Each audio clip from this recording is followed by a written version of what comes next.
যুবকের সেজদা আল্লাহর আরশ কাঁপা ওঠে।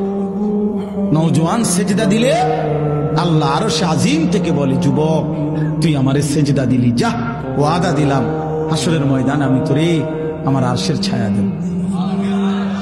বাহ বাহ, তোরে আমি পাশে বসাবো নওজোয়ান, তুই স্টেজে বইবি, স্টেজে বসবি, বাকিরা তাকায় দেখবে, বাপরে আমগো এলাকার হেতে দি বাদশাহ। আল্লাহ তৌফিক দান করুন। চলেন এই আয়াতগুলোর তর্জমা বলি, শুধু তর্জমা। আল্লাহ তাআলা বলেন, কাল্লা ইদা দুক্কাতিল আরদু দাক্কান দাক্কা।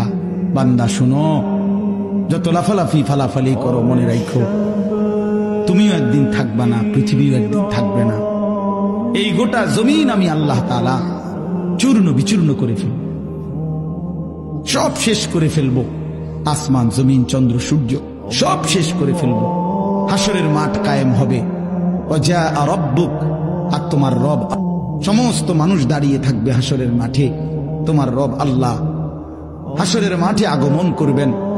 ওয়াল মালাকু সাফফান সাফফা, কোটি কোটি ফেরেশতা হাসরের ময়দানে সারিবদ্ধভাবে দাঁড়াবে।